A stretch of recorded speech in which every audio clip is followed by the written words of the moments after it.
Esto me maravilla y mi ángel me explica dichoso. A estas almas benditas que apenas pasan por el purgatorio, las llamamos almas relámpago. Tenemos justo el tiempo de verlas pasar por el purgatorio, lanzarse rápidamente al fuego para sumergirse rápidamente en la purificación.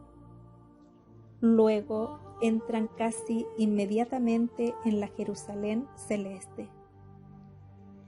Vosotros no sabéis lo que es el purgatorio. Mientras terminaba de rezar el rosario por las almas del purgatorio, mi ángel de la guarda se mostró en una visión interior y se arrodilló para decir conmigo el Gloria al Padre. Después, levantándose, puso las manos sobre la cruz que adorna su túnica y me dijo muy gravemente: continúa rezando así y haz rezar a tu alrededor por estas pobres almas benditas que sufren. Vosotros no sabéis lo que es el purgatorio, ni cuánto deben soportar las pobres almas aquí, y cuántas de ellas son abandonadas. Si todo el mundo supiera lo que es el purgatorio, éste se vaciaría en poco tiempo a fuerza de oraciones y de súplicas, y cómo cambiarían vuestras vidas. Pero hay muchos entre vosotros que se tapan el rostro. No queréis tomaros el tiempo de preguntar a Dios para que os aclare este gran misterio y llenaros de compasión por estas pobres almas. El purgatorio no es un mito, es una realidad que muchos deben experimentar.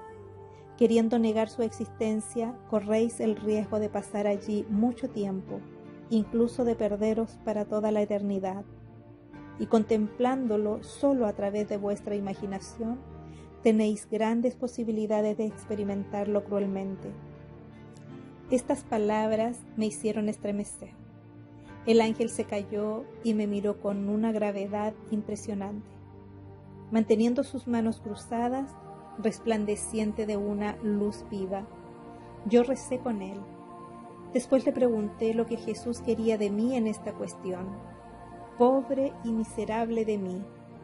El ángel separó muy lentamente sus manos, que ocultaban en parte la cruz, y me la mostró con la mano derecha, mientras que la izquierda señalaba su cinturón, que era morado, y dijo: tú lo sabes, rezar, hacer penitencia, santificarte en silencio y en el cumplimiento de tus deberes de Estado y ofrecer todo esto por las benditas almas. Debes igualmente pedir a tu prójimo, a tus amigos, que recen por las almas del purgatorio y pedir a los sacerdotes que conoces que prediquen sobre este misterio tan olvidado. Verdaderamente no sabéis lo que es el purgatorio. Si lo supierais, trabajaríais muy en serio por vuestra salvación eterna y os esforzaríais en vuestras oraciones por obtener la liberación de estas almas que sufren tanto. Tras decir estas palabras, el ángel cruzó de nuevo sus manos y después desapareció. Acelerar por amor la hora del encuentro. Cuando terminaba mi oración, el ángel de la guarda se presentó a mi vista interior y dijo en tono grave: el tiempo que se os da en la tierra debe serviros para preparar vuestro encuentro con Dios, ir a buscar a vuestro Padre. Si verdaderamente comprendierais esto, el purgatorio no existiría, porque las almas harían todo lo posible para estar preparadas para ese momento de encuentro. Pero el Señor, conociendo nuestra debilidad, lo ha creado porque Él quiere salvarnos. Respondiendo a esta advertencia que yo formulaba, el ángel continuó: el purgatorio ha sido creado por Dios, es una obra maestra de su infinita misericordia. Pero si las almas se esforzaran verdaderamente, no sería ya necesaria esta gracia suplementaria, y el purgatorio desaparecería por falta de uso. Son las almas quienes mantienen la necesidad del purgatorio, porque no están preparadas en el momento del encuentro. Si llegarais al final de vuestra vida limpios de todo pecado y habiendo pagado en la tierra la deuda del pecado, el purgatorio ya no existiría, porque iríais directamente al cielo. Dios nos conoce y sabe bien, por desgracia, que habrá siempre pobres pecadores sobre la tierra. el ángel tomó de nuevo la palabra.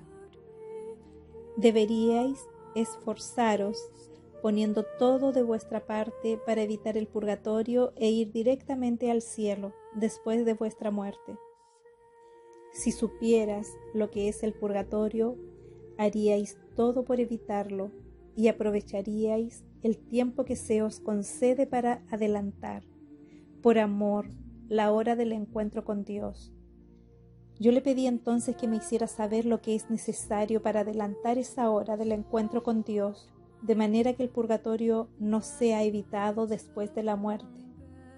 Me explicó: hay que amar, hay que entregarse totalmente al amor divino, hay que dejarse transformar por el amor hasta convertirse en un perfecto instrumento del amor. ¿Sabes cómo conseguir esto? Remitiéndose en todo a la pura voluntad de Dios, esforzándose en cumplir en todo las exigencias de esta pura voluntad que es amor. Esta es la perfección que se os pide y con la que trabajáis por una cosa, la glorificación de Dios que es amor. La gloria de la Trinidad Divina debe ser vuestra única preocupación. Debéis unificar toda vuestra inda en el amor a esto. Toda vuestra inda debe estar remitida al amor divino y orientada en sus mínimos aspectos hacia la gloria de Dios. Para esto hay que rezar más que hablar, actuar en la caridad más que pregonar, enraizarse en el silencio y en la humildad para hacer crecer la fe y la esperanza, no mirar más que a Dios, y a Dios en los demás para conseguir olvidarse de uno mismo y adquirir así la gracia de hacerlo todo a la luz de la fe, en el dinamismo de la caridad y la medida de la esperanza. ¿Sabes cuál es uno de los mayores errores de algunas almas? Que quieren evitar a toda costa el purgatorio y pretenden, a veces, temerariamente, hacer todo por ir directamente al cielo. Pero ellas están empujadas por el temor y no estimuladas por el amor. Actúan más por ellas mismas que por buscar solo la gloria de Dios. ¿Comprende bien lo que te digo ahora?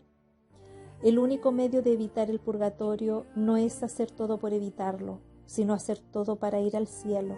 Es trabajar incansablemente para la propia perfección y salvación, entregándose totalmente al amor infinito de Dios, en conformidad en todas las cosas con sus exigencias, no teniendo más miras que la gloria de Dios. Todo el resto es vanidad. Todo esto era muy severo, austero y a veces muy difícil de comprender. Y yo le pedí a mi santo ángel que me explicara en particular lo que él entendería por esta expresión, actuar en la medida de la esperanza. Y me hizo el siguiente comentario: un alma que actúa en la medida de la esperanza es un alma para quien la esperanza solo tiene un objetivo: Dios. La esperanza es una humilde y confiada espera de la posesión eterna de Dios, y esta esperanza es mesurada cuando se ejerce de forma simple y serena, y también de manera verídica y eficaz. Ella desprende el alma de los bienes terrenos y de todos los vanos placeres y satisfacciones. También suscita en el alma grandes deseos de santidad. Se abre en confianza filial hacia Dios a lo largo de vuestra vida terrenal y en la perseverancia final, a la hora de vuestra muerte. Pero hay almas que se imaginan practicar la esperanza mientras que se hunden en la presunción o se pierden en inútiles ensueños, dando rienda suelta a su imaginación y especialmente en lo que concierne a los últimos fines. Yo recibía esta enseñanza con alegría y paz, y mi alma estaba agradecida al Señor por tantas gracias. Después de explicarme esto, el ángel continuó: cuando evocáis los últimos fines, perdéis muy a menudo vuestro tiempo en discusiones estériles, en arriesgadas especulaciones o en razonamientos estrechos y falsos, vanas charletas. Hace falta una gran discreción en este tema. Se da a menudo demasiada importancia a la imaginación, que no nos deja ver el cielo. el purgatorio y el infierno, como se alzaría una decoración de teatro. Es mejor quedarse más tiempo en la tierra. No podéis saber lo que es el purgatorio y sufrir los peores males con amor y resignación, antes que estar en el purgatorio una hora.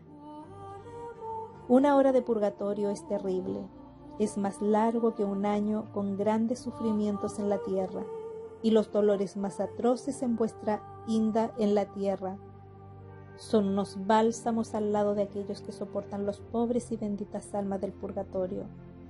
Sí, son terribles las penas del purgatorio, incomparablemente mayores. Qué llanto puede sufrir en la tierra, pero no se puede comparar porque pertenecen a dos órdenes diferentes. Y piensa que la mayor parte de las almas deben quedarse 30 o 40 años en el purgatorio. ¿Comprendes cuánto hay que rezar por ellas? El ángel cayó, luego desapareció de mi vista interior. Tercera parte. Estaba en la cárcel y vinisteis a verme. He aquí que pasó la noche rezando por las almas del purgatorio y el día por la conversión de los pecadores.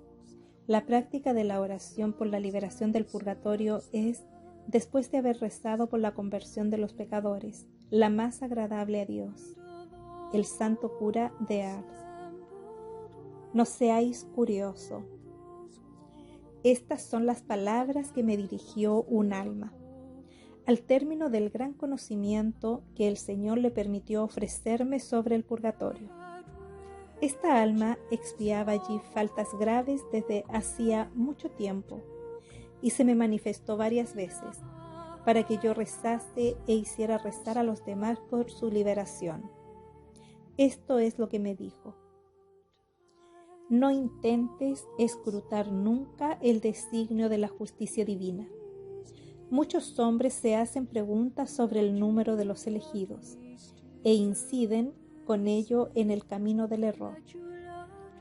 El juicio de Dios nunca es comparable al de los hombres, y muchos se verán sorprendidos en el día del juicio final, viendo salvadas almas que una falsa idea de la justicia divina hubiera condenado a la perdición, y condenadas a otras a las que algunas veces se tuvo por santas.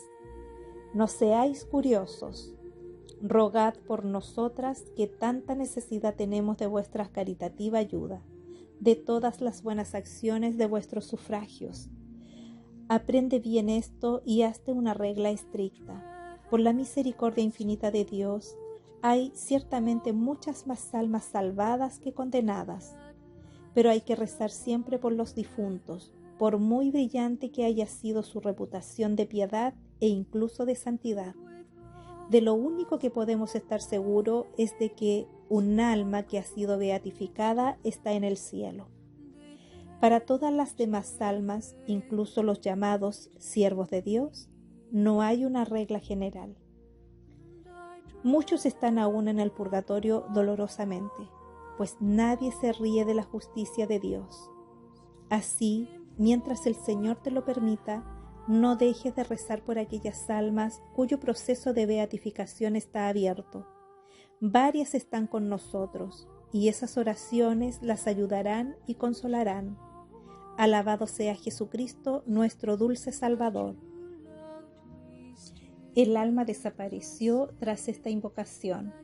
Me quedé algo entristecido, pero me repuse pronto, meditando en lo que me había dicho. En todas estas cuestiones, lo realmente importante es rezar con confianza, sin buscar saber más cosas, o peor aún, imaginarlas. Durante ese mismo día, se me mostró un gran número de almas que entraban en la eternidad.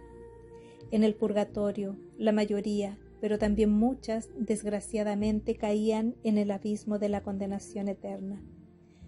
No digo nada sobre esto porque el terrible misterio del infierno pertenece al secreto de Dios. He visto a todas estas almas como una lluvia abundante. Eran millones, y entre todas, solo una entró directamente en el cielo. Era la de un niñito resplandeciente que debió morir a los 2 o 3 años de edad. Su ángel de la guarda le llevaba en brazos, elevándose con él hacia el paraíso, dejándole en el cielo sombrío una larga estela de luz irisada. Había miles de almas de niños que, a pesar de sus pocos años, debían pasar rozando el purgatorio. Era rozarlo solamente, pero tenían que pasarlo así. Y muchos bebés que iban como angelitos hacia el limbo.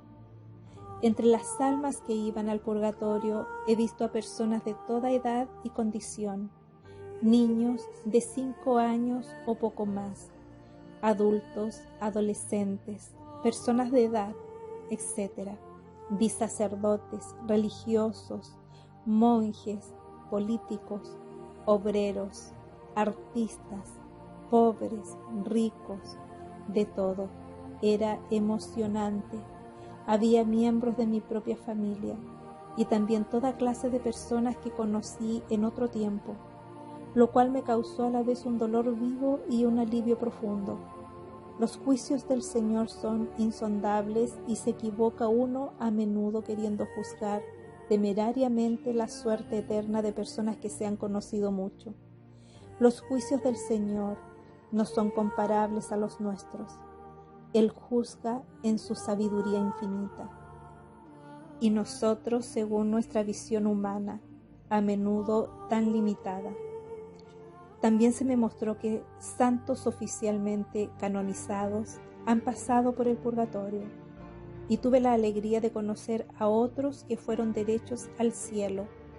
Estos son mucho menos que los que van al purgatorio, y se equivocan verdaderamente quienes se imaginan que la misericordia de Dios puede ir unida a una especie de paternalismo sensiblero, que para todo encontrase excusas y justificaciones. Oh no, esto no es así. Oración, oración, oración. Oh Señor, ilumina mi alma y guíame en vuestra voluntad. Oh María, enséñame a glorificar a la Trinidad Divina. Personas de toda edad y condición. Tuve la gracia de poder dedicar un tiempo durante la mañana a rezar por las almas del purgatorio. Estaba terminando el rosario cuando vi una viva luz. Mi ángel de la guarda, que se hallaba cerca de mí, tomó agua bendita y me la dio. La derramé sobre aquella extraña luz. Esta se abrió y comprendí que era el purgatorio. Vi un lugar sin límites ni fronteras, solamente la cruz. Percibí millones de almas hundidas en el dolor del fuego del amor divino. Era un brasero donde solo el río de sangre del Cordero Inmaculado podía atenuar el ardor, llevando consuelo y suavidad a las almas. El ángel me dijo: el ofrecimiento de misas por ellas es lo que más alivia a las almas del purgatorio. Por esta razón hay en la Santa Misa el momento de difuntos, que subraya la unidad del cuerpo místico completo y os llaman a la oración por sus intenciones, siendo deber del celebrante y también de los fieles. Las benditas ánimas del purgatorio tienen derecho a vuestra oración, tanto a la oración litúrgica como a la personal. Así lo ha establecido el Altísimo. Yo estaba frente a estos millones de almas. Era un pueblo tan grande. Había personas de toda condición, nación y época, de todas las edades. Vi grandes de este mundo y seres humildes, no por virtud, sino por condición social, pues no hay humildes en el purgatorio, según el sentido sobrenatural del término. Había niños y viejos, maridos y esposas, religiosos, religiosas, adolescentes, reyes, labradores, obreros, pobres y ricos, y también obispos y asimismo papas, funcionarios, profesores, etc. Esta visión me causó cierto pavor, pero también un asombro inaudito, y sobre todo inflamó en mi miseria el deseo de rezar por estas almas. Comprendí que es así como el Señor quisiera que recordase estas visiones, y para este fin que se rece por estas almas benditas para apresurar su liberación. Después, todo se borró. Almas que tienden las manos. La Santa Misa es fuente de todas las gracias, y durante todo el día sentí en mi interior una especie de luz muy dulce que abría los ojos de mi alma a las realidades invisibles del mundo sobrenatural. Por donde fuera veía multitudes de almas del purgatorio. Venían en silencio y la mayoría se cubrían con una especie de bruma cenicienta, tendiendo las manos como si mendigaran otras oraciones. ¡Qué emocionante simbolismo! Ofrecí por ellas todo llanto había hecho durante el día. En el Vía Crucis, dedicado especialmente a las almas del purgatorio, ellas estaban detrás de mí y veía como un haz de gotitas de rocío luminoso que brotaba de mi plegaria y caían sobre ellas como una refrescante lluvia ligera. Invoqué al Señor y le pedí que renovase sobre estas almas las abundantes y vivificantes efusión de su preciosísima sangre. Varias veces vi como una doble marea de sangre que brotaba de las llagas del corazón ardiente de Jesús crucificado, o más bien que toda su sangre se reunía en un solo río para derramarse en dos olas ardientes. La primera regaba en la tierra a la iglesia militante y la otra reposaba como una nube sobre el purgatorio. Cuando presenté al Padre esta sangre redentora, un diluvio de luz caía sobre las benditas ánimas del purgatorio, que lo recibían como una lluvia bienhechora, como personas sedientas y perdidas en el desierto, que de pronto recibiesen una copiosa lluvia de agua clara y fresca.